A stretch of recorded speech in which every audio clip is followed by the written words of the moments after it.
Hi കൂട്ടുകാർ, അസ്സലാമു അലൈക്കും വറഹ്മത്തുള്ളാഹി തആല വബറകാതുഹു. 5ാം ക്ലാസ് ഇംഗ്ലീഷ് മീഡിയം സ്കൂൾ മദ്രസയിലെ ഉലൂമുദ്ദീൻ 5ാം ക്ലാസ്സിൻ്റെ ഉലൂമുദ്ദീനിലെ അദ്ദർസ് സാമിൻ 8ാമത്തെ പാഠം അർ-റഹ്മാനു റഹീം. അർ-റഹ്മാനു റഹീം. റഹ്മാൻ എന്നാൽ ഇഹലോകത്ത് എല്ലാവർക്കും കരുണ ചെയ്യുന്നവൻ. റഹീം എന്നാൽ പരലോകത്ത് സത്യവിശ്വാസികൾക്ക് പ്രത്യേകം കരുണ ചെയ്യുന്നവൻ. റഹ്മാനും റഹീമും മനസ്സിലാക്കാം. നമുക്ക് പാഠം വായിച്ച് മനസ്സിലാക്കാം. പാഠഭാഗത്തിൻ്റെ ഫസ്റ്റ് വരുന്ന ഒരു ഭാഗം അവസാനത്ത് പറയുന്നുണ്ട്, അത് നമുക്ക് വായിച്ചിട്ട് ബാക്കി ഈ ഭാഗം വായിക്കാം. തള്ളക്കോഴിയും കുഞ്ഞുങ്ങളും തീറ്റ തേടി പറമ്പിലേക്കിറങ്ങി. തള്ളക്കോഴി മണ്ണ് ചിക്കി ചികഞ്ഞു. ക് എന്ന ശബ്ദമുണ്ടാക്കി. കുഞ്ഞുങ്ങൾ ഓടി വന്നു. പുഴുക്കളെയും പ്രാണികളെയും കൊത്തിത്തിന്നു. പെട്ടെന്ന് ഒരു പരുന്ത് താഴ്ന്നു പറന്നു. തള്ളക്കോഴി കൊ കൊ കൊ എന്ന് ശബ്ദമുണ്ടാക്കി. കോഴിക്കുഞ്ഞുങ്ങൾ ഓടി വന്ന് തള്ളക്കോഴിയുടെ ചിറകിനു കീഴിൽ ഒളിച്ചു. പരുന്ത് പോയപ്പോൾ അവ പുറത്തിറങ്ങി. തള്ളക്കോഴിക്ക് കുഞ്ഞുങ്ങളോടുള്ള കാരുണ്യം നോക്കൂ. അള്ളാഹു നൽകിയ കാരുണ്യമാണ് ജീവികൾ പരസ്പരം കൈമാറുന്നത്. ഉമ്മയും ഉപ്പയും കുഞ്ഞുങ്ങളോടും അധ്യാപകർ വിദ്യാർത്ഥികളോടും വാത്സല്യം കാണിക്കുന്നു, സ്നേഹം പ്രകടിപ്പിക്കുന്നു. അപ്പോൾ ഇത് മനസ്സിലാക്കുക. തള്ളക്കോഴി കുഞ്ഞുങ്ങളോട് സ്നേഹം കാണിക്കുന്നതും അതുപോലെ ഉമ്മയും ഉപ്പയും കുട്ടികളോടും അധ്യാപകർ വിദ്യാർത്ഥികളോടും സ്നേഹവും വാത്സല്യവും ഒക്കെ കാണിക്കുന്നത് അല്ലാഹു തആല നൽകിയ കാരുണ്യമാണ്. അപ്പോൾ അത് മനസ്സിലാക്കുക. നമുക്ക് ബാക്കി വായിക്കാം. ജീവികളെല്ലാം അവയുടെ ഇണകളോടും കുഞ്ഞുങ്ങളോടും സ്നേഹവും വാത്സല്യവും കാണിക്കുന്നു. എല്ലാം അല്ലാഹു നൽകിയ കാരുണ്യമാണ്. അല്ലാഹു റഹ്മാനും റഹീമുമാണ്. അവൻ കണക്കില്ലാതെ എല്ലാവർക്കും കാരുണ്യം ചൊരിഞ്ഞിരിക്കുന്നു. നാം പരസ്പരം സ്നേഹവും വാത്സല്യമൊക്കെ കാണിക്കുന്നത് എന്തുകൊണ്ടാണ്? അള്ളാഹു നൽകിയ കാരുണ്യം കൊണ്ടാണ്. മനസ്സിലാക്കുക. അള്ളാഹു എല്ലാവർക്കും കണക്കില്ലാത്ത കാരുണ്യം ചൊരിയുന്നുണ്ട്. മനസ്സിലാക്കുക. ഒരു ദിവസം നബി സല്ലല്ലാഹു അലൈഹി വസല്ലമയുടെ മുമ്പിൽ ഏതാനും തടവുകാരെ കൊണ്ടുവന്നു. അതിലൊരു സ്ത്രീ തൻ്റെ കുട്ടിയെ മാറോടണച്ചു പാൽ കൊടുക്കുന്നുണ്ടായിരുന്നു. അത് കണ്ട നബി സല്ലല്ലാഹു അലൈഹി വസല്ലമ ചോദിച്ചു, ഈ സ്ത്രീ തൻ്റെ കുട്ടിയെ തീയിലേക്ക് എറിയുമെന്ന് നിങ്ങൾ കരുതുന്നുണ്ടോ? സഹാബികൾ പറഞ്ഞു, ഇല്ല. നബി സല്ലല്ലാഹു അലൈഹി വസല്ലമ പറഞ്ഞു, ആ സ്ത്രീക്ക് തൻ്റെ കുഞ്ഞിനോടുള്ളതിനേക്കാൾ അല്ലാഹു തആല തൻ്റെ അടിമകളോട് കാരുണ്യവാനാണ്. തൻ്റെ അടിമകളോട് കരുണയുള്ളവനാണ്. ഒരു സ്ത്രീക്ക് തൻ്റെ കുഞ്ഞിനോടുള്ളതിനേക്കാൾ അല്ലാഹു തആലക്ക് തൻ്റെ അടിമകളോട് കാരുണ്യമുണ്ട്. മനസ്സിലാക്കുക. നബി സല്ലല്ലാഹു അലൈഹി വസല്ലമ പറയുന്നു, എന്താ പറയുന്നത്? അല്ലാഹു തആലക്ക് 100 റഹ്മത്തുണ്ട്. അല്ലാഹു തആലക്ക് 100 റഹ്മത്തുണ്ട്. അതിൽ ഒരു റഹ്മത്ത് മാത്രമാണ് മനുഷ്യർക്കും ജിന്നുകൾക്കും നാൽക്കാലികൾക്കും ഇഴജന്തുക്കൾക്കും നൽകിയത്. ആ റഹ്മത്ത് കൊണ്ടാണ് അവ പരസ്പരം കരുണയും വാത്സല്യവും കാണിക്കുന്നത്. വന്യമൃഗങ്ങൾ അവയുടെ കുഞ്ഞുങ്ങളോട് ദയ കാണിക്കുന്നത് തൻ്റെ അടിമക്കൾക്ക് റഹ്മത്ത് ചെയ്യാൻ വേണ്ടി 99 റഹ്മത്ത് ഖിയാമത്ത് നാളിലേക്ക് അല്ലാഹു തആല നീട്ടിവെച്ചിരിക്കുകയാണ്. അല്ലാഹു തആലക്ക് 100 റഹ്മത്തുണ്ട്. അതിലൊരു റഹ്മത്ത് മാത്രമാണ് മനുഷ്യർക്കും ജിന്നുകൾക്കും നാൽക്കാലികൾക്കും നൽകിയത്. മനസ്സിലാക്കുക. ആ ഒരു റഹ്മത്ത് ഉള്ളത് കൊണ്ടാണ് അവർ പരസ്പരം കരുണയും വാത്സല്യവും കാണിക്കുന്നത്. വന്യമൃഗങ്ങൾ അവയുടെ കുഞ്ഞുങ്ങളോട് ദയ കാണിക്കുന്നതും ഒക്കെ അല്ലാഹു തആല നൽകിയ ആ ഒരു റഹ്മത്ത് കൊണ്ടാണ്. അല്ലാഹു തആലയുടെ ബാക്കി 99 റഹ്മത്ത് ഖിയാമത്ത് നാളിലേക്കാണ് അല്ലാഹു തആല നീട്ടിവെച്ചിരിക്കുന്നത്. ഖിയാമത്ത് നാളിൽ തൻ്റെ അടിമക്ക് 99 റഹ്മത്ത് അല്ലാഹു തആല നീട്ടിവെച്ചിരിക്കുകയാണ്. മനസ്സിലാക്കുക. അപ്പോൾ ഇവിടുന്ന് ചോദ്യം മനസ്സിലാക്കാം. അല്ലാഹു തആല തൻ്റെ 99 റഹ്മത്ത് നീട്ടിവെച്ചിരിക്കുന്നത് ആർക്ക് വേണ്ടിയാണ്? തൻ്റെ അടിമക്ക് നാളിൽ നൽകാൻ വേണ്ടിയിട്ടാണ് അല്ലാഹു തആല അത് നീട്ടിവെച്ചിരിക്കുന്നത്. മനസ്സിലാക്കുക. നബി സല്ലല്ലാഹു അലൈഹി വസല്ലമ വലിയ കാരുണ്യവാനായിരുന്നു. അല്ലാഹു തആല പറഞ്ഞു, വമാ അർസൽനാക ഇല്ലാ റഹ്മത്തൽ ലിൽ ആലമീൻ. എന്താണ്? ലോകത്തിന് കാരുണ്യമായി മാത്രമാണ് നാം അങ്ങയെ അയച്ചിട്ടുള്ളത്. വിശ്വാസികളോടും അവിശ്വാസികളോടും ജീവജാലങ്ങളോടും അവിടുന്ന് അങ്ങേയറ്റത്തെ കാരുണ്യത്തോടെയാണ് പെരുമാറിയത്. നടുവിരലും ചൂണ്ടുവിരലും ചേർത്ത് പിടിച്ചുകൊണ്ട് അവിടുന്ന് പറഞ്ഞു, ഞാനും അനാഥകളെ സംരക്ഷിക്കുന്നവരും സ്വർഗത്തിൽ ഇപ്രകാരമാണ്. സല്ലല്ലാഹു അലൈഹി വസല്ലമ പറഞ്ഞിട്ടുണ്ട്, നടുവിരലും ചൂണ്ടുവിരലും ചേർത്ത് പിടിച്ചുകൊണ്ട് പറഞ്ഞു. എന്താ പറഞ്ഞത്? ഞാനും അനാഥകളെ സംരക്ഷിക്കുന്നവരും സ്വർഗത്തിൽ ഇപ്രകാരമാണ്. മനസ്സിലാക്കി പഠിക്കുക. സത്യവിശ്വാസികൾ കരുണയുള്ളവരായിരിക്കണം, എന്നാൽ അല്ലാഹു തആലയുടെ കാരുണ്യം ലഭിക്കും. കരുണയുള്ളവർക്ക് മാത്രമേ അല്ലാഹു തആലയുടെ കാരുണ്യം ലഭിക്കുകയുള്ളൂ. മനസ്സിലാക്കുക. നബി സല്ലല്ലാഹു അലൈഹി വസല്ലം പറഞ്ഞു, അർറാഹിമൂന യർഹമുഹുമുർ റഹ്മാനു തബാറക വ തആല യർഹമു മൻ ഫിൽ അർളി യർഹമുകും മൻ ഫിസ് സമാഇ. ഭൂമിയിലുള്ളവർക്ക് നിങ്ങൾ കരുണ ചെയ്യുക, ആകാശത്തിൻ്റെ അധിപനായ അല്ലാഹു തആല നിങ്ങൾക്ക് കരുണ ചെയ്യും. ഭൂമിയിലുള്ളവരോട് കരുണ ചെയ്താലാണ് അല്ലാഹു തആല നിങ്ങൾക്ക് കരുണ ചെയ്യൂ. നാം ഏറ്റവും കൂടുതൽ കരുണ ചെയ്യേണ്ടത് നമ്മുടെ മാതാപിതാക്കൾക്കാണ്. ചോദ്യം വരാറുണ്ട്, നാം ഏറ്റവും കൂടുതൽ കരുണ ചെയ്യേണ്ടത് ആർക്കാണ്? മാതാപിതാക്കൾക്കാണ്. അല്ലാഹു തആല പഠിപ്പിക്കുന്നു, അല്ലാഹു തആലയെ അല്ലാതെ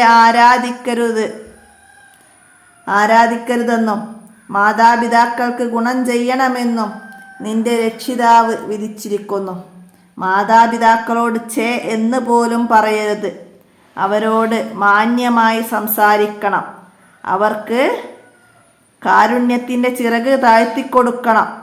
റബ്ബേ, എന്നെ ചെറുപ്പത്തിൽ നന്നായി പോറ്റി വളർത്തിയതിനാൽ അവർക്ക് രണ്ടുപേർക്കും നീ കരുണ ചെയ്യണമേ എന്ന് നീ പ്രാർത്ഥിക്കണം. അല്ലാഹു തആല പറഞ്ഞതാണ്. മനസ്സിലാക്കി പഠിക്കുക ഈ പാരഗ്രാഫ് കേട്ടോ. കുട്ടികൾ, വൃദ്ധന്മാർ, രോഗികൾ, മർദ്ദിതർ, പാവങ്ങൾ, വിധവകൾ, അനാഥകൾ തുടങ്ങിയവരോടെല്ലാം കാരുണ്യത്തോടെ വർത്തിക്കണം. കുട്ടികളോടും വൃദ്ധന്മാരോടും പ്രായമായവർ, രോഗികളോടും മർദ്ദിതർ പറഞ്ഞാൽ ഉപദ്രവിക്കപ്പെട്ടവർ, അവരാണ് മർദ്ദിതർ.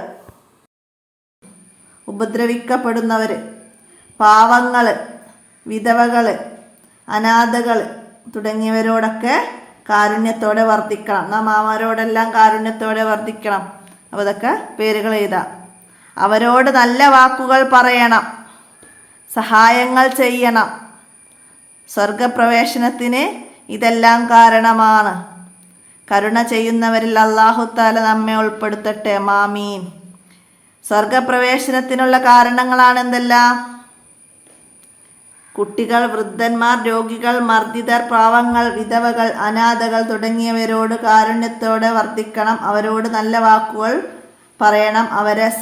അവർക്ക് വേണ്ട സഹായങ്ങൾ ചെയ്യണം. ഇതൊക്കെ സ്വർഗപ്രവേശനത്തിനുള്ള കാരണമാണ്. മനസ്സിലാക്കി പഠിക്കുക. ലാ യദ്ഖുലുൽ ജന്നത ഇല്ലാ റഹീമുൻ. കരുണയുള്ളവർ മാത്രമേ സ്വർഗത്തിൽ കടക്കുകയുള്ളൂ. കരുണയുള്ളവർ മാത്രമേ സ്വർഗത്തിൽ കടക്കുകയുള്ളൂ. മനസ്സിലാക്കുക. നഖറ വ നഫമു പാഠത്തിൽ നിന്നുള്ള വാക്കുകളൊക്കെ വായിച്ച് മനസ്സിലാക്കുക. എന്തെങ്കിലും മനസ്സിലാവാത്ത വേർഡ്സുകളൊക്കെ ഉണ്ടെങ്കിൽ അതിൻ്റെ അർത്ഥം ഇവിടെ വരും. പാഠത്തിൻ്റെ പേര് റഹ്മാനുൻ റഹീമുൻ എന്നൊക്കെ മനസ്സിലാക്കുക. അടുത്തത് നമുക്കിതിൻ്റെ ദഫ്തർ ത്വാലിബ് നോക്കാം. നുജുബ് ചോദ്യങ്ങൾക്ക് എഴുതാനാണ്. ജീവികൾക്ക് റഹ്മത്ത് നൽകുന്നത് ആരാണ്? അല്ലാഹു തആലയാണ്. ജീവികൾക്കും മനുഷ്യർക്കും ഒക്കെ റഹ്മത്ത് നൽകുന്നത് അല്ലാഹു തആലയാണ്. റഹ്മാൻ എന്ന വാക്കിൻ്റെ അർത്ഥം എന്ത്? റഹ്മാൻ എന്ന വാക്കിൻ്റെ അർത്ഥം എന്ത്? അപ്പോൾ പാഠത്തിൻ്റെ അവസാനത്തിൽ നഖറ വ നഫമു എന്നുള്ള ഭാഗത്ത് വരുന്നുണ്ട് റഹ്മാൻ. അപ്പോൾ അത് ഇഹലോകത്ത് എല്ലാവർക്കും കരുണ ചെയ്യുന്നവൻ. അപ്പോൾ അതവിടെയൊക്കെ എഴുതാം. അടുത്തത് റഹീം എന്ന പദത്തിൻ്റെ ആശയം എഴുതുക. അപ്പോൾ അർത്ഥം എന്നാലും ആശയം എന്നാലൊക്കെ ഒന്നും സെയിം തന്നെയാണ്. അതിൻ്റെ ആശയം എഴുതുക. റഹീം, പരലോകത്ത് സത്യവിശ്വാസികൾക്ക് പ്രത്യേകം കരുണ ചെയ്യുന്നവൻ. മനസ്സിലാക്കുക. അടുത്തത് എന്താണ്? അല്ലാഹു തആല തൻ്റെ റഹ്മത്തിൻ്റെ എത്ര ശതമാനമാണ് ജീവികൾക്കെല്ലാം കൂടി നൽകിയത്? എത്ര ശതമാനമാണ്? 1%.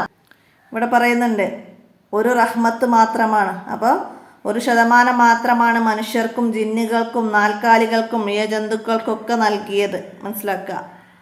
അടുത്തത് സ്വർഗപ്രവേശനത്തിന് കാരണമാകുന്ന 3 കാര്യങ്ങൾ എഴുതുക. അപ്പോൾ ഇവിടെ പറയുന്നുണ്ട് കുട്ടികൾ, വൃദ്ധന്മാർ, രോഗികൾ, മർദ്ദിത പാവങ്ങൾ. അപ്പോൾ അവിടെ അവരോട് നല്ല വാക്ക് പറയുക, അവരോട് കാരുണ്യത്തോടെ വർത്തിക്കുക, അവർക്ക് വേണ്ട സഹായങ്ങൾ ചെയ്യുക. ഇതൊക്കെ സ്വർഗപ്രവേശനത്തിന് വേണ്ട കാര്യങ്ങളിൽ പെട്ടതാണ്. അപ്പോൾ 3 എഴുതുക. അടുത്തത് നുതർജിമുമാണ്, പരിഭാഷപ്പെടുത്താണ്. റബ്ബിർഹംഹുമാ കമാ റബ്ബയാനി സ്വഗീറ. അതിൻ്റെ അർത്ഥമാണ് ഇവിടെ എഴുതേണ്ടത്. ഇവിടുന്ന് എഴുതാം: റബ്ബേ, എന്നെ ചെറുപ്പത്തിൽ നന്നായി പോറ്റി വളർത്തിയതിനാൽ അവർക്ക് 2 പേർക്കും നീ കരുണ ചെയ്യണമേ. അതാണ് അതിൻ്റെ അർത്ഥം വരുന്നത്. എഴുതുക. മാതാപിതാക്കൾക്ക് വേണ്ടി നാം പ്രാർത്ഥിക്കേണ്ട പ്രാർത്ഥനയാണിത്. അപ്പോൾ ഇതെല്ലാവരും നന്നായി മനസ്സിലാക്കി പഠിക്കുക. നമ്മുടെ മാതാപിതാക്കൾക്ക് വേണ്ടി നമ്മൾ എപ്പോഴും ഈ പ്രാർത്ഥന പതിവാക്കുക. റബ്ബിർഹംഹുമാ കമാ റബ്ബയാനി സ്വഗീറ. അടുത്തത് വമാ അർസൽനാക ഇല്ലാ റഹ്മത്തൽ ലിൽ ആലമീൻ. ലോകത്തിന് കാരുണ്യമായി മാത്രമാണ് നാം അങ്ങയെ അയച്ചിട്ടുള്ളത്. ലോകത്തിന് കാരുണ്യമായി മാത്രമാണ് നാം അങ്ങയെ അയച്ചിട്ടുള്ളത്. അപ്പോൾ അത് ബ്രാക്കറ്റ് ഇവിടെ ഉണ്ട്, അവിടെയൊക്കെ എടുത്ത് എഴുതുക. അടുത്തത് ലാ യദ്ഖുലുൽ ജന്നത ഇല്ലാ റഹീമുൻ. കരുണയുള്ളവർ മാത്രമേ സ്വർഗത്തിൽ കടക്കുകയുള്ളൂ. അപ്പോൾ അത് 3ൻ്റെയും അർത്ഥങ്ങൾ അവിടെയൊക്കെ എഴുതുക, നന്നായി പഠിക്കുക. അടുത്ത നുബയ്യിനു സിയാക്ക്. ഈ സ്ത്രീ തൻ്റെ സ്വന്തം കുഞ്ഞിനെ തീയിലേക്ക് വലിച്ചെറിയുമെന്ന് നിങ്ങൾ വിചാരിക്കുന്നുണ്ടോ? എന്താണ് സന്ദർഭം? ആരോട് പറഞ്ഞതാണ്? അപ്പോൾ ഈ പാരഗ്രാഫ് മനസ്സിലാക്കിയിട്ട് ഇത് മുഴുവൻ എഴുതി വെക്കുക. നബി സല്ലല്ലാഹു അലൈഹി വസല്ലമ സഹാബികളോട് ചോദിച്ചതാണ്, ഈ സ്ത്രീ സ്വന്തം കുഞ്ഞിനെ തീയിലേക്ക് എറിയുമോ എന്ന്. ആ സ്ത്രീക്ക് തൻ്റെ കുഞ്ഞിനോടുള്ളതിനേക്കാൾ അല്ലാഹു തആല തൻ്റെ അടിമകളോട് കരുണയുള്ളവനാണ്. മനസ്സിലാക്കുക. അടുത്തത് എന്താണ്? നക്തഷിഫ്, കണ്ടെത്തി മനസ്സിലാക്കി എഴുതാനാണ്. എങ്ങനെ കാരുണ്യം പ്രകടിപ്പിക്കും? കുട്ടികളോട് എങ്ങനെയൊക്കെ കാരുണ്യം പ്രകടിപ്പിക്കും? അതിനെക്കുറിച്ചിട്ട് നിങ്ങൾ മനസ്സിലാക്കി എഴുതാനാണ്. അപ്പം എന്തൊക്കെ എഴുതാം നമുക്കവിടെ? കുട്ടികളോട് നല്ല വാക്കുകൾ പറയണം, അവരോട് കാരുണ്യത്തോടെ വർത്തിക്കണം, അവർക്ക് വേണ്ട സഹായങ്ങളൊക്കെ ചെയ്തു കൊടുക്കുക. ചെറിയ കുട്ടികളാണ്, നമ്മൾ വലിയവർ ചെയ്യുന്ന കാര്യങ്ങളൊന്നും അവർക്ക് ചെയ്യാൻ കഴിയില്ല. അപ്പോൾ അവർക്ക് വേണ്ട സഹായങ്ങളൊക്കെ ചെയ്തു കൊടുക്കുക. പിന്നെന്താണ്? അവരുടെ ഇഷ്ടങ്ങളൊക്കെ ചോദിച്ചറിഞ്ഞ് നമ്മൾ അവർക്ക് വേണ്ടി ചെയ്തു കൊടുക്കുക. പിന്നെന്താണ്? അവരെ ഉപദ്രവിക്കാതിരിക്കുക, അവരോട് സ്നേഹത്തോടെ പെരുമാറുക. ഇതൊക്കെയാണ് കുട്ടികളോട് കാരുണ്യം പ്രകടിപ്പിക്കേണ്ടത്. ഇങ്ങനെയൊക്കെയാണ്. അതുപോലെ തന്നെ പാവപ്പെട്ടവരോട് എങ്ങനെയാണ് സ്നേഹം പ്രകടിപ്പിക്കേണ്ടത്? അവർക്ക് വേണ്ട സഹായങ്ങൾ ചെയ്തു കൊടുക്കുക, അവരോട് സ്നേഹത്തോടെ വർത്തിക്കുക, സ്നേഹത്തോട് സംസാരിക്കുക, നല്ല വാക്കുകൾ പറയുക, അവരെ സമാധാനിപ്പിക്കുക, അവർക്ക് വേണ്ട സഹായങ്ങൾ നമ്മളാൽ കഴിയുന്നതൊക്കെ ചെയ്തു കൊടുക്കുക. അതാണ് പാവപ്പെട്ടവരോട് കരുണ പ്രകടിപ്പിക്കേണ്ടത്. അവർക്ക് വേണ്ട ഭക്ഷണം, വസ്ത്രം അതൊക്കെ നൽകുക. അടുത്തതാ വയസ്സന്മാരോട്, അതായത് വൃദ്ധകളോട് എന്താണ്? അവർക്ക് വേണ്ട സഹായങ്ങൾ ചെയ്തു കൊടുക്കുക. അവർ രോഗികളാണെങ്കിൽ അവരെ ശുശ്രൂഷിക്കുക, അവർക്ക് വേണ്ട ആവശ്യമായ കാര്യങ്ങളൊക്കെ ചെയ്തു കൊടുക്കുക, അവരെ വേദനിപ്പിക്കാതിരിക്കുക, അവർക്ക് വേണ്ടി നല്ല കാര്യങ്ങളൊക്കെ ചെയ്തു കൊടുക്കുക, അവരിഷ്ടങ്ങളൊക്കെ കണ്ടറിയാം. അതൊക്കെയാണ് വൃദ്ധന്മാരോട് നമ്മൾ കരുണ കാണിക്കേണ്ടത്. കുട്ടികളോടെന്ന പോലെ തന്നെ വൃദ്ധന്മാരോടും നമ്മൾ പെരുമാറുക. ജീവജാലങ്ങളോട്, അതായത് കോഴി, കാക്ക, പൂച്ച ഇങ്ങനെയുള്ള ജീവജാലങ്ങളൊക്കെ നമ്മളെ ചുറ്റുപാടിലുണ്ടാവും. അവരോടൊക്കെ നാം എങ്ങനെയാണ് പെരുമാറേണ്ടത്? അവരോട് കരുണ കാണിക്കേണ്ടത് എങ്ങനെയാണ്? ജീവജാലങ്ങളെ ഉപദ്രവിക്കാതിരിക്കുക, അവർക്ക് ഭക്ഷണം നൽകുക, വെള്ളം നൽകുക, അവർക്ക് കൂടൊരുക്കി നൽകുക, അവയെ ഉപദ്രവിക്കാതിരിക്കുക, വേദനിപ്പിക്കാതിരിക്കുക, അങ്ങനെയൊക്കെയുള്ള കാര്യങ്ങളാണ് ജീവജാലങ്ങളോട് നാം കാണിക്കേണ്ടത്. അതാണ് അവരോടുള്ള കാരുണ്യത്തിൻ്റെ പ്രകടനം. മനസ്സിലാക്കാം. അടുത്ത തഹസീസ് പ്രവർത്തനം. എന്താണ് ഇവിടെ വന്നത്? നിങ്ങളുടെ നാട്ടിൽ നടക്കുന്ന സാന്ത്വന പ്രവർത്തനങ്ങൾ എന്തെല്ലാം കണ്ടെത്തി റിപ്പോർട്ട് തയ്യാറാക്കി ക്ലാസ്സിൽ അവതരിപ്പിക്കാനാണ്. അപ്പോൾ വയനാട്ടിലെ ഉരുൾപൊട്ടലൊക്കെ നടന്ന് നമ്മുടെ നാടുകളിൽ നിന്നൊക്കെ എന്തൊക്കെ സഹായങ്ങളാണ് എല്ലാവരും ചെയ്തത്? അപ്പോൾ അതൊക്കെ കണ്ടെത്തിയിട്ട് നിങ്ങൾ ഒരു റിപ്പോർട്ട് തയ്യാറാക്കുക. അപ്പോൾ എഴുതുക, ഞങ്ങളുടെ നാടുകളിൽ നിന്ന് എല്ലാവരും കൂടി വയനാട്ടിലേക്കുള്ള ഭക്ഷണ സാധനത്തിൻ്റെയും വസ്ത്രങ്ങൾ, അവർക്ക് വേണ്ട വസ്ത്രങ്ങൾ ഒക്കെ നൽകി അവർക്ക് പാർപ്പിടമൊരുക്കാനുള്ള സ്ഥലങ്ങളിലേക്കും മറ്റുമായിട്ട് ഞങ്ങളാൽ കഴിയുന്ന വിധത്തിൽ പണവും സ്വരൂപിച്ച് നൽകി അവർക്ക് കുടിവെള്ളം എത്തിക്കാനുള്ള മാർഗങ്ങളൊക്കെ ചെയ്തു. അവരെ താമസിപ്പിക്കാൻ നല്ലൊരിടം കണ്ടെത്തി അവിടേക്ക് താമസിപ്പിച്ചു. അങ്ങനെയുള്ള സാന്ത്വന പ്രവർത്തനങ്ങളൊക്കെ ചെയ്യുന്നത് നമ്മളെല്ലാവരും കാണുന്നതാണ്. അപ്പോൾ അതൊക്കെ എഴുതിയിട്ട് ഇവിടെ ഒരു പാരഗ്രാഫ് തയ്യാറാക്കുക, മനസ്സിലാക്കുക. പിന്നെ ഇവിടെ എന്താ വരുന്നത്? ഉദാഹരണത്തിലേതുപോലെ എഴുതി കൊടുക്കും. ലാ യദ്ഖുലുൽ ജന്നത ഇല്ലാ റഹീമുൻ. കരുണയുള്ളവർ മാത്രമേ സ്വർഗത്തിൽ കടക്കുകയുള്ളൂ. അപ്പോൾ അതുപോലെ ഈ മുഅ്മിനും മുസ്ലിമും ചേർത്തിട്ട് ഇവിടെ എഴുതുകയാണ് വേണ്ടത്. എന്താണ്? ലാ യദ്ഖുലുൽ ജന്നത ഇല്ലാ മുഅ്മിനുൻ. മുഅ്മിനുകൾ മാത്രമേ സ്വർഗത്തിൽ കടക്കുകയുള്ളൂ. അടുത്തത് ലാ യദ്ഖുലുൽ ജന്നത ഇല്ലാ മുസ്ലിമുൻ. മുസ്ലിമുകൾ മാത്രമേ സ്വർഗത്തിൽ കടക്കുകയുള്ളൂ. അപ്പോൾ അത് മനസ്സിലാക്കി അതുപോലെ എഴുതി കംപ്ലീറ്റ് ആക്കുക. അപ്പോൾ എത്രയാണ് റഹ്മാൻ റഹീമു എന്ന പാഠത്തിൽ നിങ്ങൾ മനസ്സിലാക്കി ചെയ്യേണ്ടത്. നന്നായി മനസ്സിലാക്കുക, പഠിക്കുക. അല്ലാഹു തആലയ്ക്ക് 100 റഹ്മത്തുണ്ട്.